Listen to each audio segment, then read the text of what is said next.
Ce show dédié pour la bonne santé et la réussite de Liel Bat Sarah, Bezrat Hashem. Donc dans le cadre de notre rubrique Les jours de la Paracha, on commence ici le troisième livre de la Torah, Vaïkra, Parashat Vaïkra. Premier verset. Vaïkra el Moshe, Vadaber Hashem, Elav, Moel Moed les morts. Vaïkra el Moshe, il appela Moshe, Moïse. Vadaber Hashem Elav, et Dieu lui parla. Moel Moed, depuis la tente d'assignation, les morts, qu'ils disent. Je crois que c'est le seul verset dans toute la Torah, je n'ai pas vérifié, mais je pense que je ne me trompe pas, où on a trois termes qui signifient parler, différents dans le même verset. Vaïkra, il appela Moshe, Vadaber Hashem Elav Moel Moed, et Dieu lui parla, Vadaber parlait, donc on a appelé Vaïkra, on a Vadaber, il lui parla depuis la tente d'assignation, les morts, qu'ils disent. Appeler, parler, dire. Qu'ils disent quoi? Rashi explique au nom des sages d'Israël, va et réprimande Am Israël. Je te parle, donc voilà, Vaidaber Hashem Elav Moel Moed, Dieu lui parla depuis la tente d'assignation, les morts, pour qu'ils disent. Pourquoi Dieu lui parle? Pour qu'ils disent. Va maintenant réprimander Am Israël. Quelle réprimande? C'est marqué, regardez, Dieu me parle pourquoi? Pour que je vous parle. Pour vous enseigner la Torah, etc. Grâce à vous, et seulement grâce à vous, Dieu me parle. Preuve en est, dit Rashi, les sages d'Israël, que, je vous situe un peu au niveau du timing où on est environ vers Pessah, 1 an après la sortie d'Égypte. C'est-à-dire qu'en attendant déjà, il y a 9 mois, en plein été, Béné Israël ont fait le veau d'or.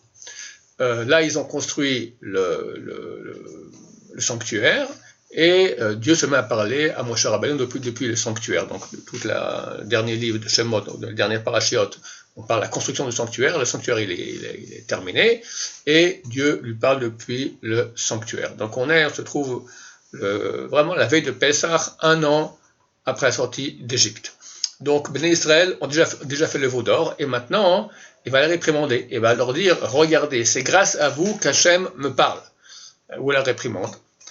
Alors, Rashi explique qu'effectivement, actuellement encore, Dieu parle au peuple d'Israël. Mais dans quelques mois, ça sera le mois en été, d'accord, le 9 Av, les Israël vont pleurer toute la nuit parce que les explorateurs vont venir leur dire n'allez pas en terre d'Israël, c'est pas une terre pour nous, etc.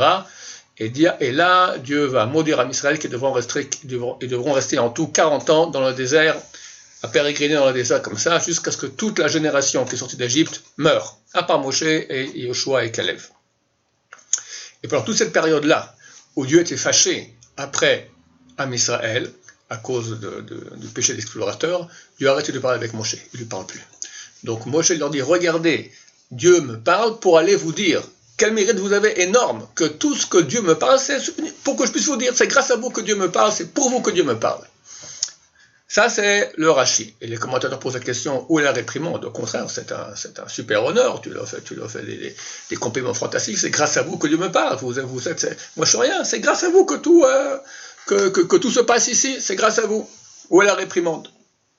Le Khatam Sofer explique, en se basant sur les paroles du Baal HaTurim. Le Baal HaTurim ici explique, dans le mot Vaïkra, donc premier mot de ce livre, de cette paracha, la dernière lettre de ce mot Vaïkra, il appela Moshe.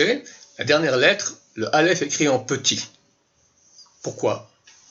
Alors il explique que Moshe était très humble. Et il ne voulait pas écrire dans la Torah que Dieu l'a appelé. C'est super trop. Non, Dieu m'appelle à moi, il appelle personne d'autre. C'est moi qui appelle pour venir dans le Saint des Saints et qu'il me parle. Il était gêné par cela. Alors, il a dit, je vais écrire sans la lettre Aleph. Ça fera Vaïkar. Vaïkar, ça vient du mot Mikra, qui signifie par hasard, comme ça, pas spécialement. C'est le même terme employé lorsque Dieu se dévoile à Bilam. Bilam qui était l'équivalent de Moshe Rabbeinu, mais dans la Touma, dans le côté du mal. D'accord? Dieu lui parle, mais de façon comme ça, du genre, je ne veux même pas te voir, hein, par hasard, comme ça. Alors, Moshe a dit, je vais écrire la même chose comme ça, hein, pour pas que les gens croient que je suis quelqu'un. Et Dieu a dit, non, mon cher ami, Moshe, il va écrire avec un Aleph. Alors, Moshe a dit, ok, viens, on coupe la poire en deux, on lui écrit un Aleph, mais tout petit, pour pas que les gens croient que je suis quelqu'un. Et Dieu a accepté. Ça, c'est écrit le Baal HaTurim. Le Khatam Sofer pose la question, mais on voit très bien qu'à la fin du Parashat Mishpatim, Lorsque Moshe monte au haut de Mont Sinaï, c'est marqué que Dieu l'a appelé, Vaïkra, Hachem el Moshe, Dieu a appelé Moshe, là c'est le Aleph, il est en grand. Alors qu'est-ce qui s'est passé en attendant? Il y a environ combien? Environ 9 mois qui sont passés depuis ce moment-là.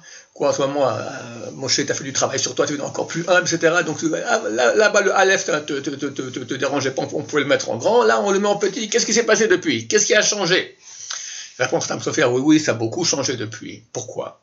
Parce qu'à l'époque, c'était avant le veau d'or, avant la faute du veau d'or. Et tout Bnei Israël méritait effectivement que Dieu les appelle chacun. Ils étaient au niveau pas que simplement Dieu parle à Moshe, le mot Vaïdaber qu'on a ici. C'est beaucoup plus haut à Vaïkra. Ici, c'est marqué Vaïkra et Moshe. Dieu a appelé Moshe. Appelé comme Moshe. À l'époque, avant le veau d'or, ils étaient à un niveau que tout le monde méritait que Dieu les appelle. Je t'appelle toi. Alors que Moshe dit, ok, alors j'écris Vaïkra, il m'a appelé. Je ne suis pas différent des autres, je ne suis pas mieux que les autres. Mais là, après qu'ils ont fait le veau d'or, et Moshe Rabbeinu n'a pas fait le veau d'or, alors Dieu appelle que Moshe. Là, Moshe, il a déjà honte que ce soit lui tout seul comme ça, il ne veut pas montrer cela en public, il veut le Aleph en tout petit. Une bonne leçon de Anava, d'humilité de Moshe Rabbeinu. Donc, en fait, Dieu l'appelle à lui, il parle comme il parle à tout Bnei Israël, pour aller dire au Bnei Israël, les réprimander, leur dire. Quelle est la réprimande? Comme on a expliqué un petit résumé de ce que j'ai dit, regardez que Dieu me parle pour vous. C'est grâce à vous qu'il me parle, mais il ne fait que parler, appeler, c'est que moi. En cela était la réprimande. Regarde où va faire la faute du veau d'or. Et dans quelques mois, ils vont fauter encore plus, et Dieu va même plus parler à Moshe pour Am Israël. Tout ce que Dieu parle, Moshe Rabbeinu, c'est pour Bnei Israël. Et s'ils descendent, alors il va même plus leur parler. Comme c'est aujourd'hui le cas, hélas, aujourd'hui où nous sommes encore en galoute. Très bon, ma chère, on explique, on espère, et la prophétie reviendra, et nous parlera de nouveau, et peut-être même on arrivera au niveau qui nous appellera. En tout cas, dans cette paracha, il ne fait qu'appeler que Moshe, et en cela est la réprimande des Bnei Israël. Baruch Adonai, Laolam, Amen, Amen.